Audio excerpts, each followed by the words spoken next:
I guess where to start is how you started onto this project. How did this come about for you?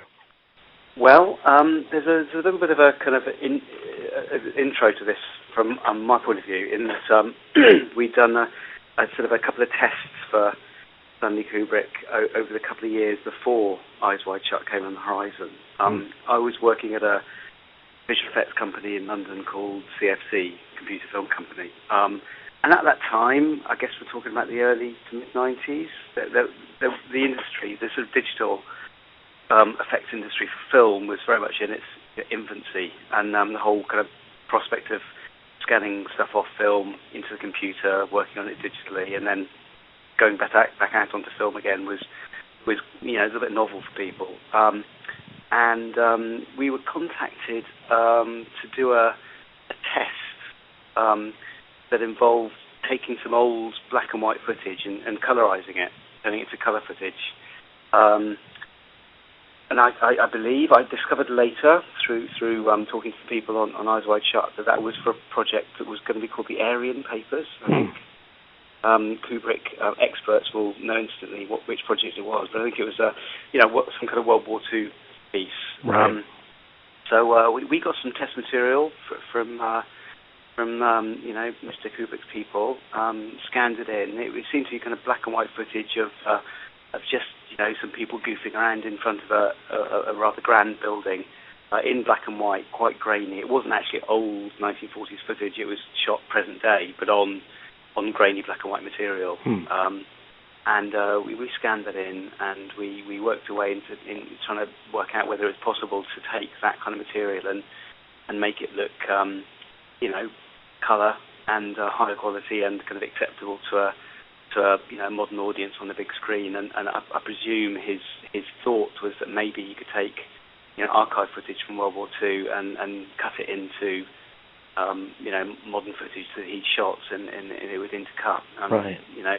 We were pretty dubious, and there would be kind of a tough thing to do even now, but back then in whenever this was, mid-90s, it was pretty tough to do anything that looked really that good. And our brief was to, we were told he'd be happy just to see one frame, just a still frame, but I didn't want to do that because it's very easy to cheat on one frame. You basically, do the equivalent of taking it into Photoshop, paint it around, make it look nice, do all kinds of cheating on a single frame, but the real trick is to do something on a moving shot. So, I did a moving shot to the best of my ability. It looked kind of okay, it looked interesting. I think it could have gone further. I didn't want to do the single frame and have it look great because I didn't want to kind of be committed to doing something later on that we couldn't deliver and have, Mr. Kubrick say, hey, that looked great, okay, now do a whole scene, and I say, oh, you know what, we can't actually do moving materials. So we sent that off, and I don't think we heard very much afterwards. A weird little kind of offshoot of that stage, that story, was that when the call first came through to our switchboard at our little company, we were quite small at the time, the call was taken by the receptionist, and the line wasn't very good, and she made the chap on the other end of the line say his name several times, and then just leant across and spoke to one of the producers and said, I think it's Henley Callback for you. Somebody called Henley Callback, That's Stanley Kubrick, when she picked up the phone and it was like, hello, this is Stanley Kubrick. She was completely freaked. So, anyway, that goes to show that you've got to be careful when you're picking up the phone. So that was our initial kind of involvement at all. So obviously he or his people knew as a company that we existed, even if the test we done, didn't go anywhere. Right. And then the next stage after that was that we were contacted to do some scanning tests. This is some years later, I think, probably during the shoot of Eyes Wide Shut, when they knew they had some digital effects to do, and they wanted to find the highest quality film scanning facility. And at that time, CFC had, without doubt, the best film scanner, in Europe, if not in the world. So we did some kind of head-to-head scanning tests against other facilities. And being Stanley Kubrick, it had to be done at the highest possible quality. So where most other movies were done at 2,000 lines resolution, which we call 2K, Right. He demanded it be done at 4K, which is 4 times the image size. And at that time was kind of quite heavy lifting, quite a big deal to work at 4K. Mm-hmm. But we had some experience at that stage of working on IMAX film. So we had a very high-res scanner, and we were able to scan 35mm at 4K resolution.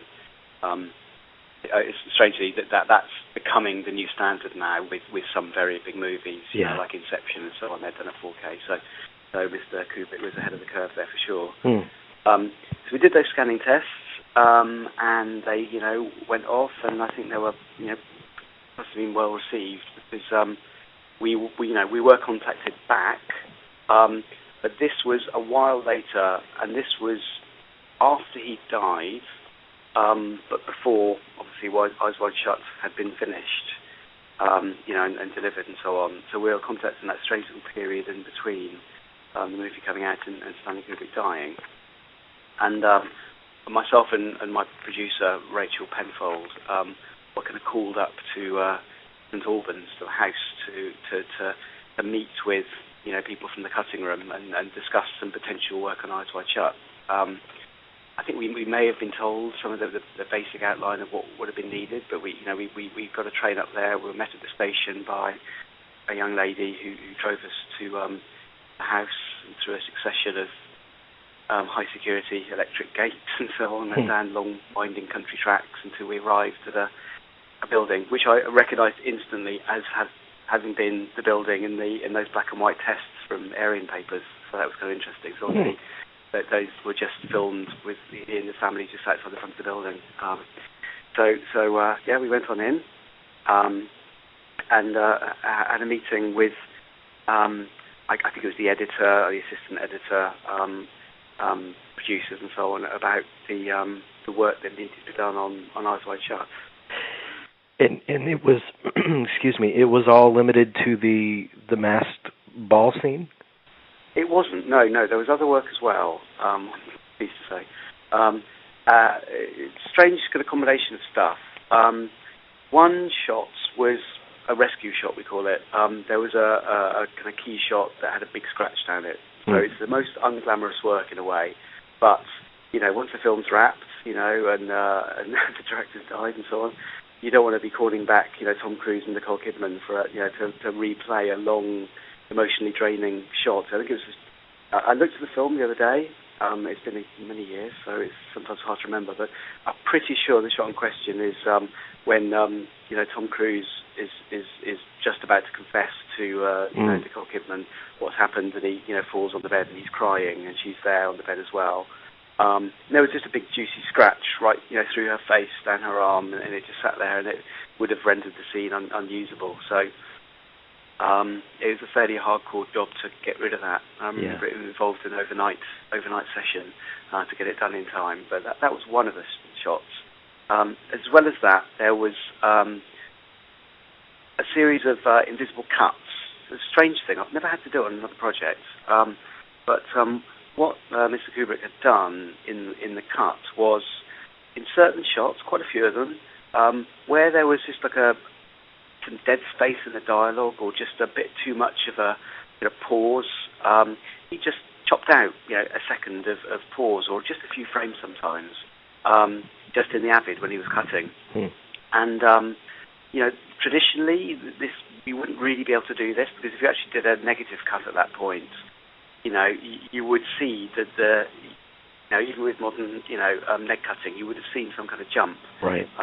And this was obviously in the days where entire films weren't scanned and digitally graded, people called DI, and recorded back out. And this was in the days when visual effects shots were individually scanned, worked on in the computer, put back out onto negative, and then physically cut back into the film.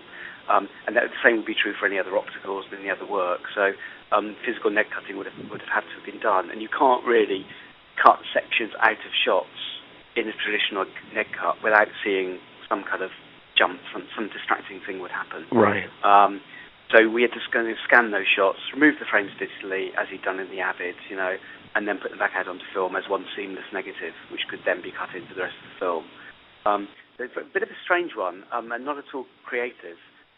but essential. Yeah, but essential. No other way of doing it. And the thing is, at that point, because the cut was Stanley's cut and had been, signed off, they were absolutely paranoid about doing anything that would change a single frame of his cut. Even to the stage where, in these little moments that were just taken out of scenes to make the dialogue flow better or whatever, we offered to just do little miniature dissolves, little fades from the first part of the shot to the second part, so you'd see there would be no jump at all. Or we offered to reposition the second part of the cut so it lined up perfectly with the first part, so you would see no little tiny jump of the camera, if you know what I mean, when these bits have been taken out. And they wouldn't let us do that. So it really had to be just a cut in the middle of the shot. But he'd done it so skillfully in the Avid that actually you really don't notice, even though it's kind of a brutal thing to do. It just flowed and you didn't notice it. And as I said, I watched the film again the other day and I didn't notice them. So that was a peculiar little thing. I think one of the shots in question was when he writes Fidelio on the napkin. There was one of the shots where, near the beginning, they're having that weird stoned argument over nothing in the bedroom. Right. Nicole Kidman's against the blue lit window. So some of those shots. There's just peppered through the film. These little kind of digital cuts. I think there may have been one or two other bits. Nothing that really comes to mind. And then obviously the Master Ball was the main one. Yeah. And that my suspicion is the fact that they were doing digital scanning tests earlier on, during production, if memory serves. Stanley knew that something was going to be needed. It may have been just these kind of cuts. Right. Or he may have had some idea that work might be needed on the Master Ball. And, this was a conversation we had quite a lot with the cutting room at the time, as to what his plan was for the orgy scene, given that he knew that there was no way it would pass an R rating, and he was contractually obliged to deliver an R rating. This was the tremendous point of controversy surrounding the post-release of the film.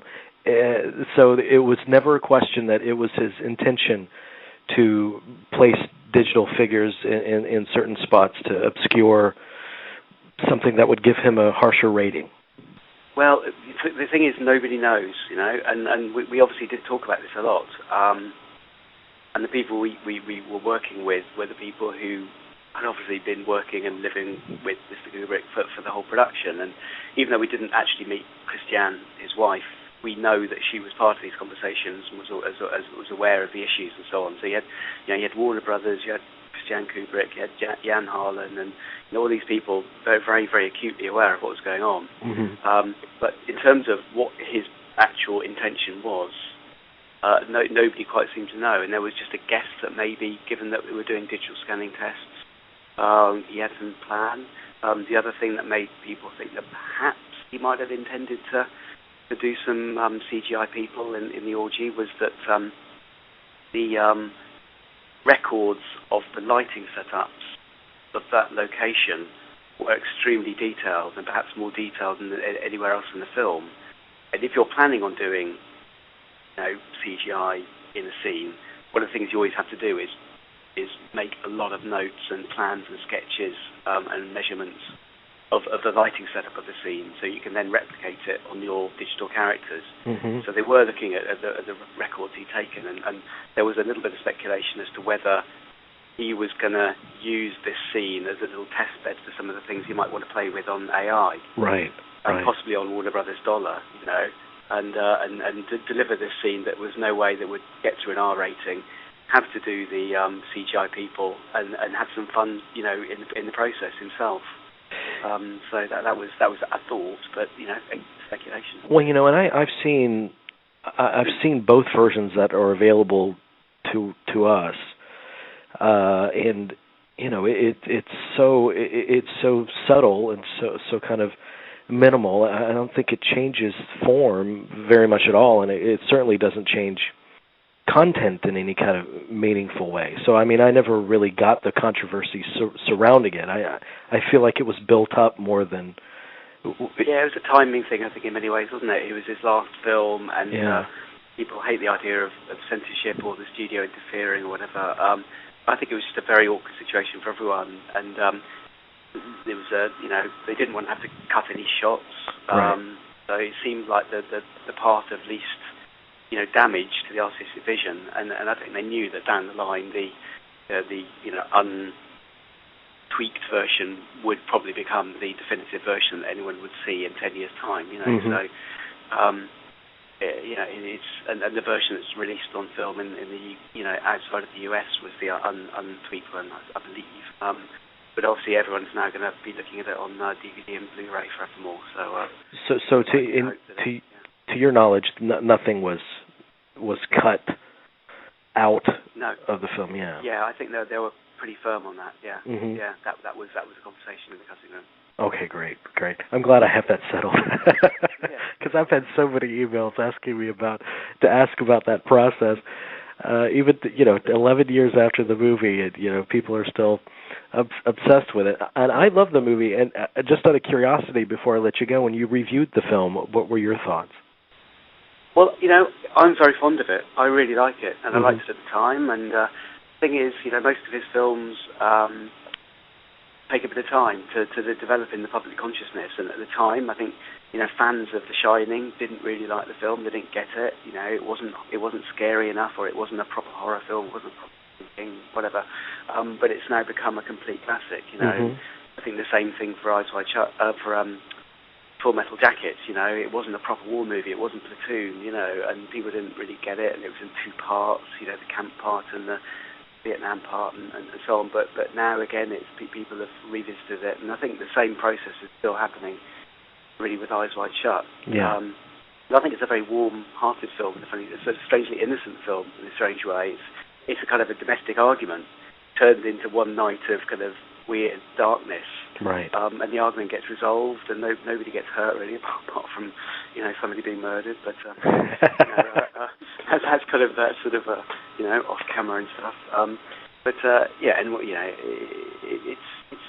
There's something lovely about the lighting of it and the everything fairy lights and the Christmas background. It's a very odd thing, but I think good little glimpse into different aspects of the male and female psyche. So I'm very fond of it.